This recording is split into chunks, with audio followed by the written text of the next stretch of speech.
Hello, this is Balance for Sevens, and I would like to talk about today having choices of our own, choices that we make, things that will hopefully have a positive impact, and in some cases, maybe have a negative impact in our lives, and how we allow others to come in and make choices for us versus us just taking control of our own lives. And I am very, very guilty of that. I mean, even from back then till now. I still they're hard habits to break. I'm kind of submissive in a sense, but you have to realize a lot of that stuff becomes like mind control. So you don't want that. You really don't, and that's the difference between you know choices that you're making versus someone is really you're allowing them to get too deep or too far into your head. You don't want that.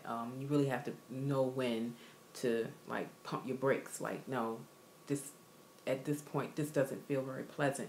Now it's starting to feel like mind control. It feels like I'm being you know like trapped into something, and that's how people become very uncomfortable in relationships and job places. I mean, I've been in jobs like that. Honestly, it's like they want so much. They want you to submit and give so much of yourself. I mean, I've learned some discipline in it, but at the same time, trust me and believe me, it's not that easy. It's really not. So that's the thing I really want to talk about because it's not as easy as said than done. Sometimes you fall so far into the habit, you don't even realize you're doing it until it's way too late. And you'll really be surprised. You really would be surprised what happens when people tend to like get control of your mind.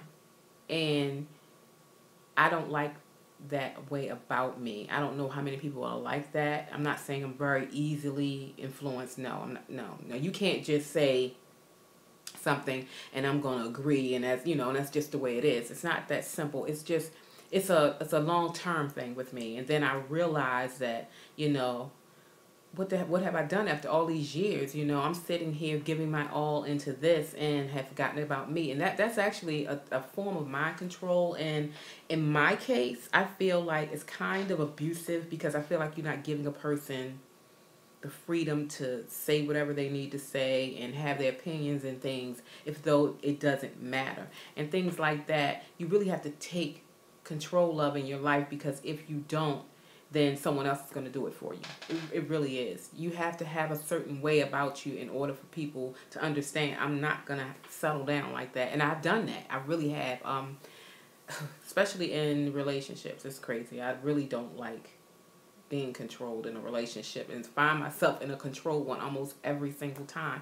So I kind of understand what the law of attraction really means when they say that, like the very thing that you resist persists. It comes right at you. And it's crazy because you ever been in something like repetitively over and over again, no matter what you do, and turn around and like, damn, I'm in it again. It's, even with someone totally different. It's crazy. Someone totally have a different personality. Someone is just it's just so bizarre. And then you're like, what is it about me that attracts these kind of people in all the time? And then I have to realize, it's these choices that I'm making. It's not the person. It's really me. I really had to analyze it and flip the script to see what's going on. Like I told you before, I don't believe in change. I don't believe in others or me changing someone.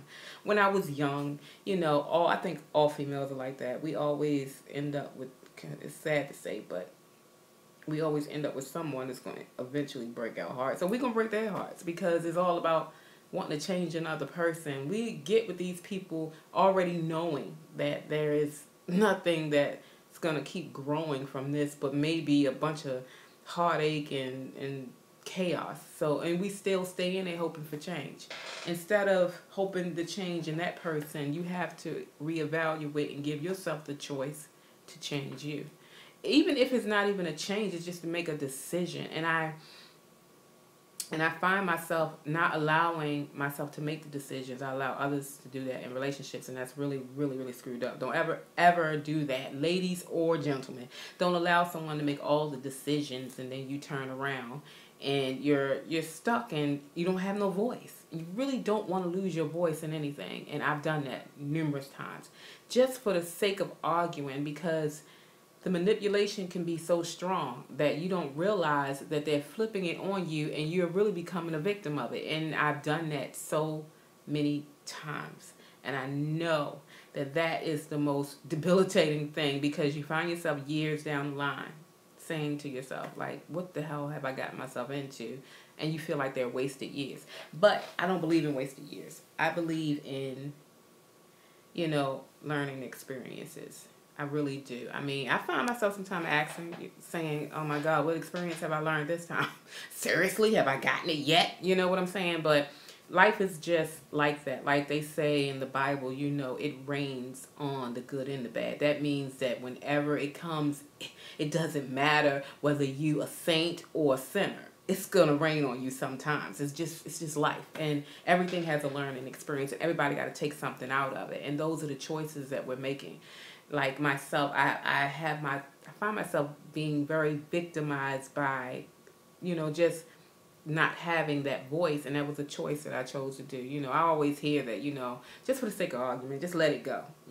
Don't keep feeding into it, because they're fueling your anger and things gonna elevate. So I catch myself almost every single time, and then I turn around and I'm still back there, but I'm very displeased that I wasn't able to voice my opinion, and that's just not cool.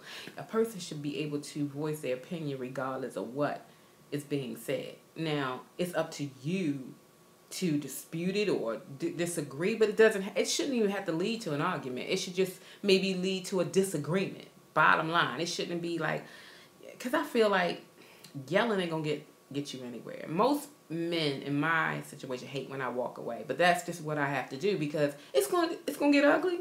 It can even get ugly, and I still walk away. I don't want to keep going through that. I think that's so foolish. But those are some of the choices that I've made in life, and that's something that ended up coming back biting me. All that full submissive thing. Then you have to understand what submission is. I mean, it has its good, but it's not always a good thing, because the person that you may be dealing with tends to read it wrong. They feel like, okay, this is a person that's willing to do anything for me.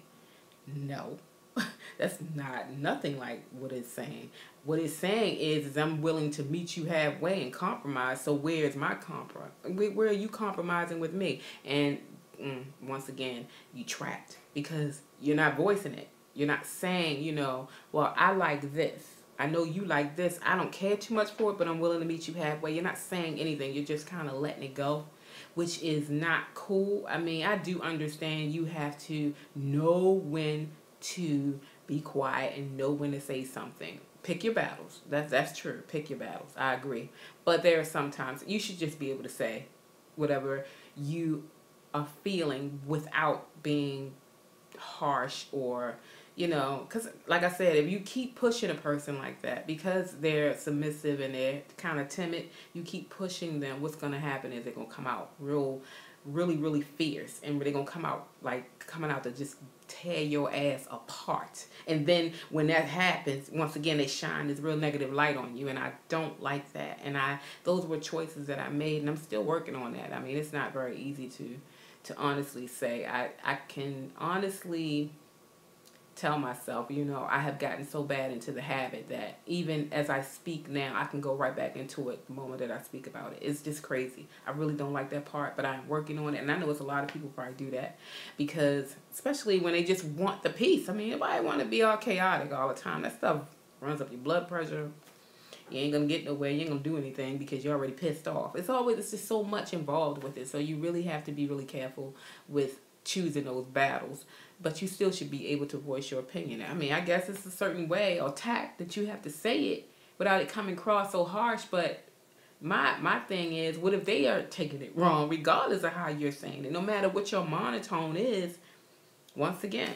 And then I have to reflect back on me, like, change it up, because if you don't, this thing is going to get really, really ugly. And I don't like that. I really don't like that. But you would be surprised when a person is willing to compromise if you would just be very honest. Honesty is a very, very true statement. A lot of people say, oh, but if you're honest, it can be hurtful. I believe there's a certain way you can deliver honesty and it's not hurtful. You can tell when a person is maliciously being honest and trying to hurt your feelings versus a person that's genuinely trying to look out for you and being honest, knowing it can still hurt you, you know, to a degree. You know, you can feel it. You honestly know how it's delivered. For instance, I'll never forget when someone told me years ago about a boyfriend of mine who was interested in them. They were good friends with me. And I'm like, okay, but it was the way she presented it, almost as if, well, if he likes me, then I'm going for it. That's the way she presented it. So when I stopped dealing with her, she went and told everybody else that, you know, I tried to tell her what her man was about, and she turned against me. And see, that's what I'm saying. People will do that. They will take it to another level, knowing they didn't present it to you in that fashion. They came to you a whole other way, and then you took it that way. And then when it backfired on them, once again, here go the light shined on you. You the bad guy, you know, and people do that. So you really, really gotta watch people like that. But people like that, I've learned, even if you deliver it right, I've learned that from one mistake alone, I have to step away from people like that because I already see how you gonna carry it. You know what I'm saying? I can see that you don't know how to deliver it. Some people, and it is a true statement. There's certain things it's hard to deliver to anybody a certain way. Answer this question, and this is honest. How do you tell a person, and people have asked me, I don't know, I really don't. How do you tell a person that you genuinely like that they have an odor? A bad odor. You know what I'm saying? How do you do that? It's certain things you just can't do politely. Even if it comes off politely, it's still an offense to it. And I think that's how people look at a lot of things, so they don't know how to say it. Some people won't say it at all. They wait till people figure it out, or they're afraid that people, when it's delivered, that they're going to become the bad guy because they were man enough or woman enough to tell you what they heard, saw, or, you know, did. You know what I'm saying? So it's really, really hard to kind of read it like that. But that's where my change have to shift. It's like, you know, what do you want? Do you want somebody to deceive you? Do you want somebody to lie to you? No, I mean, no. I don't want to lie to me or deceive me. So, because that's, to me, is more hurtful. I've told men in the past, and that's why most of the guys that I've ever dealt with, I'm still friends with even after the breakup, even if it was really, really bad. Because I'm the type, they knew in the relationship that I was like that, but they just never gave it a chance. I feel like if there's something that you need to address me about, even if you're out there and you doing whatever, I don't feel like you need to be out there doing whatever behind my back. I feel like you need to come and tell me you want an open relationship. I don't need all that. But most men are very selfish. They don't want to share their woman, but they want to share themselves. Well, that's a double standard. I don't get down with double standards. Now, you'd be surprised. You really would be surprised how many women is more open to an open relationship because they also have needs that you're not meeting. You know, and they'd rather get that from somebody else and still come home to you. You'd really be surprised. I'm not all for the real open thing. That's not a big thing for me. But I feel like if it's going to save me heartache and you know, all this stuff down the line, I'd rather for you to tell me. You'd really be surprised who's open to it. Like I said, I'm the type person, I'm not really open to an open relationship, but I am. If you tell me up front what this relationship is going to be about, I respect you way more, and we can always be friends. That, you know, if you come into the relationship and you tell me, you say, you know, I have a problem with women. You know, that's just how I am. I have a problem. And I don't know if I can honestly commit that much the way you would want me to. If you tell me that up front, ain't nothing I can do but make the choice. Whether I want to deal with that, or you want to have an open relationship, or I just don't deal with you at all. I mean, give me some choices. And I don't like when people they come in with this fantasy of one thing and you totally getting another. Because that's all it is. It's a soul fantasy in the beginning. It's like this person seems to be so perfect. And everybody, no one's perfect. Like they say, they got the 80-20 rule. No one's 100%.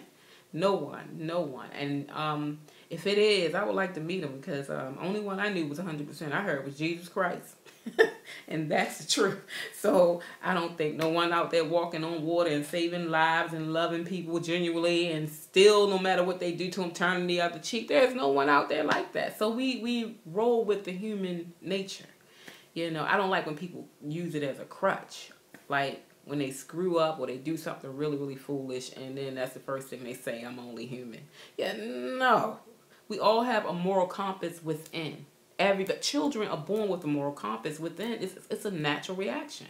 We know when we're doing wrong. We know when we're doing right. It's something that makes us feel different inside, and we feel it. And it's not just a woman intuition.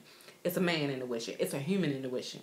It's everybody. Everybody has it. You know when it's not right. And even when you see something that you see that just was wrong, you feel it. So it's a natural thing. So for people to just lean on the fact that, I'm only human, that's crap. Even if people want to be vengeful because they've been hurt, that's no excuse to keep carrying people on like that. That's no. You're just leaning.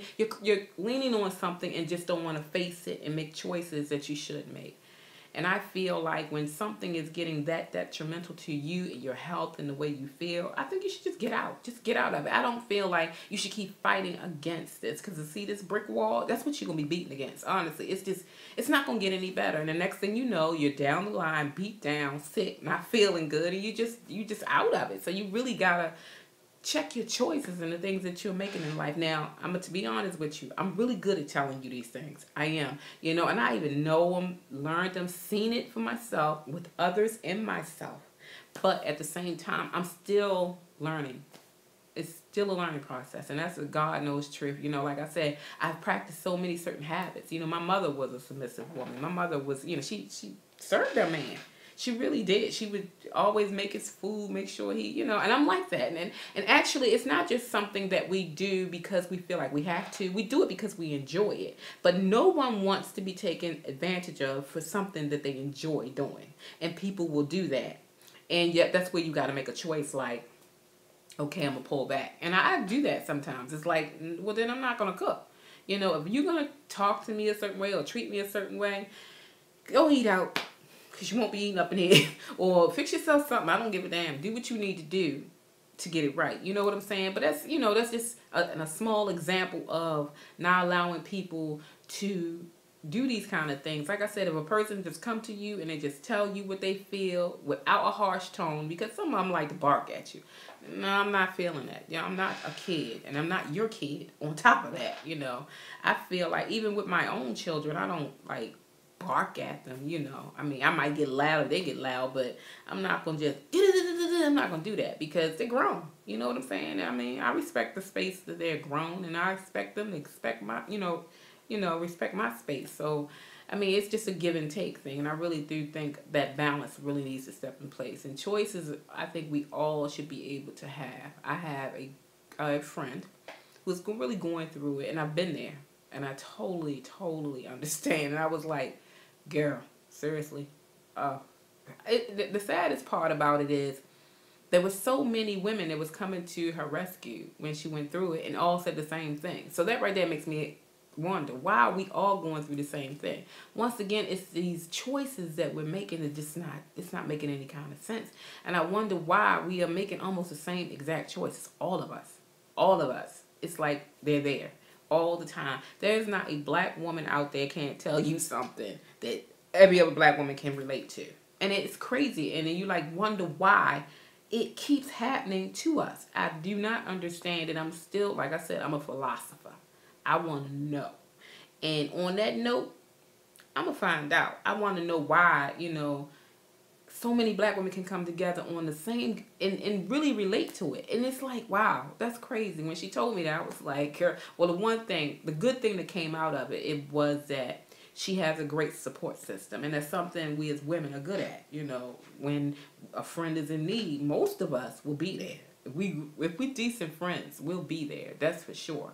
So that's the great thing. But then it makes you wonder why all of us have this in common. And when she said it, that was my first reaction. I was like, girl, I've been there. Already know. I told her the story. I don't even think I ever told her the story. Because I've been knowing each other for some years, and we've talked over the years. But I don't know if I ever talked about it. A lot of people know the story. They really do. Some were there. Some I told the story to. But I really don't like to talk about it too much because it doesn't really bring up any bad feelings. It's just that it's so repetitive. It's so many people. And that really brings it up. That's the only time it comes up with me. It's like, I've been there. I know what you mean, the harassing. Oh my gosh. To be harassed on a professional, that's scary. Because you'll look and turn, you can see somebody in your peripheral vision. You're like, who was that? Oh my God. Then you turn around and it was the person that was harassing you all along. And I got harassed for literally 2 years. I was so exhausted. It was nothing too much I could do. I got police. It was down on record. It was just so much. And when she told me some of the similar stories, I was like, yes, girl, go. And I gave her the advice that was told to me, even from the police officers. They was like, don't fight it. Take it to court. Get the law involved. That way it's going on record. And then when this thing keep repetitively happen, there's a history behind it. And then they can bring it to the forefront. Like, you have a problem with this. This female has been saying this. She's been saying this and that and that. She's reporting it. So so that right there puts them in a bad light. And then hopefully the harassing will stop. Hopefully. It depends on the person, because mine's never technically stopped. It just kind of faded off. Thank God. Thank God. I had finally moved on myself. I mean, I wasn't in it, They were actually coming at me. It was constant. They wouldn't leave it alone. I'm like, I don't know what you want. I mean, I haven't done anything. What do you want? And I have to keep reflecting back, like they said, it rains on, the just and the unjust. So don't take it personal, but it's really hard not to take things like that personal when you did nothing wrong and someone is coming at you constantly. And I don't care what you do. No matter what you do, here it is in your face again. You're like, I can't shake it. What is it? I keep finding myself evaluating things over and over and over again. Like, let me see where I went wrong. Did I say something? Did I do something? And I may never even find it. I even heard this pastor that I listen to all the time say it. He was like, some things you may go to your grave never knowing the logic in it. It says everything is not based on logic. We are taught logic. We are taught that if this happened, this should happen. If that happened, that should happen. But it said in God's time, and God's ways is not of our ways. We may never truly understand why it went that way when we did nothing to deserve it. Because I'm a strong believer in karma. I'm a strong believer. And what you reap, what you sow, the things you put out, the things that come in. To me, that's a balancing act. It's like, if I did this, I get this. Do that, you do that. That's what we're taught, and it's even scripture. But then there's another part of it, and we got to kind of take the good with the bad, and we don't do that. I think we just gravitate to what we feel is more accommodating in our lives, because we're all speculating, and that's the God knows truth. My son told me that, and it's true. We are all truly speculating in life. None of us really know the facts. All we can do is live the life, see what happens, and then maybe pass it on to somebody else that may be going through the same thing. And when they do, you can maybe give some validated proof and some good advice, hopefully will come out of it, so they can dodge some of the bullets and some of the heartache or pain you might endure. And that's what I do on the YouTube channel.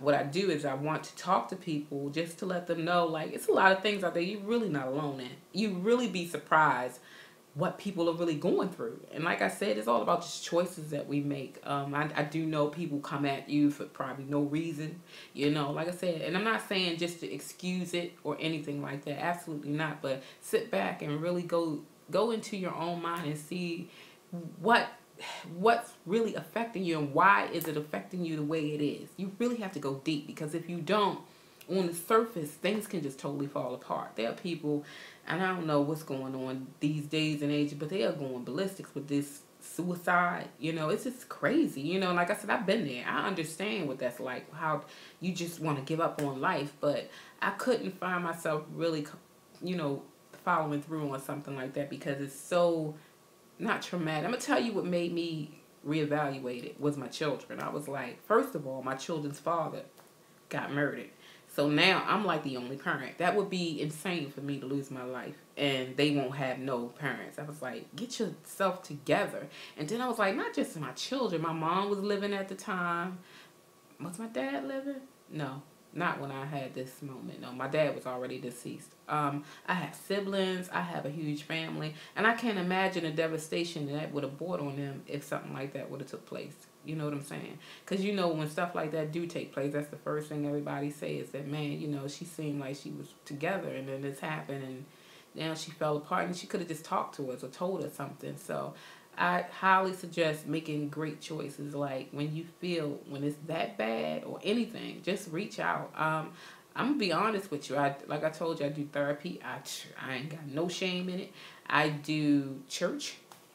I don't really personally go to church, not up here, because I don't know any churches up here that I might be familiar, like comfortable in. So I listen to a lot on YouTube. I listen to stuff like I had XM in my car, and I love Joel Osteen. A lot of people like to call him a prosperity preacher, but I think he just preaches positive messages, and we need that. When we're down, you don't want to hear nothing that's going to put you in a worse mood. You need something to pull you up, and to me that's what he does. He's good at it, and he gets paid for it. I've never heard him constantly like pay your tithes and do stuff like that. I've never heard that of Joel Osteen. He's already up there. He has his church is a stadium, a literal stadium up over there in Texas. So I love listening to him. He's a great uplifter. That's me. I love edifying people. I had a website called Women Empowering Women at first, but I did the research, and it was so many sites called Women Empowering Women. So this particular one, I called it Women Edified, and I didn't get it going. But the strangest thing happened. On my birthday, I had hit the Google emblem above the search. You know how you hit it because it moves, it has like images, and it had my birthday up there because it was on my birthday, and I had cupcakes, and I was like, this is odd, it's really strange to me. And it said you had 2,000 and something views, and I'm like, of what? I didn't have anything out there. Somehow they found my website. It never really was out there because I was through Vistaprint, and I just didn't get it going because I was running into an issue with, if someone wanted to be a part of the group, it was hard for me to see it. And it was all these like steps that I had to take, and I kind of gave up on it. And to see that, I knew that, wow, 2,000 and something people were interested in women being edified. So I don't see anything absolutely wrong with lifting someone. I mean, he's not giving false hope. He's actually telling you things scripturally, and then he's giving you examples of stories of things he's been through and things he's seen and heard and even read. I don't see anything wrong with that. So I mean, a lot of people like to look at him from that perspective, but me, I want to be around positive energy, great things happening, and that's my choice. Once again, that's a choice of mine, but you really have to learn as you go. It's not just that like a light switch. It's not that easy. When something happens, you're not going to like, oh, I choose to be happy in it, because it may not be a happy situation. You just gotta, with me, I'm learning to just go somewhere quiet and just chill. Like, what exactly do you want from me? What is it? Like I said, I feel this odd present around me, and I've even said it. I was like, Lord, I don't know what that is, because it's a constant reminder of some negative things, and I'm like, that's not a good thing. So I know this isn't you now, Lord. I really became very clear on it, because I've been asking about this thing. What is it? Why is it constantly around me? And I can still feel it, and I'm like, what are you? Why are you here? What is it you want? And it always got you down and feeling physically sick. And then when you feel physically sick, you start to worry. And then your anxiety goes up. And you're like, what's wrong with me? Is something going on? So it's constant. And I deal with this on the regular. But I love like journalizing. I love talk. I put it on audio. Now I do the video. Whatever it takes. I will do whatever it takes to get myself to a higher and a better level than to just stay there and just so-called deal with it, because dealing with it, it may never get dealt with. You might be just in it, and you're miserable for long periods of time, and that's just not cool. So I suggest make some really wise choices before you go stepping out there and regretting it all along, or the things that you even learned about it. What have you really was taught about the last thing that happened, and you feel like you back in it again? And you like, maybe I haven't learned anything. It was some choice that I didn't make, or something I didn't see. But own it. Just own it. You should never, ever just dismiss it, because guess what? It's not really dismissed. It's right there. It's going to remind you again. It's right in your face constantly. And I just want to ask that question. You know, what other choices that you're making that will make a difference in your life, maybe even others' lives? So this is Balance 47, and I'll see you later.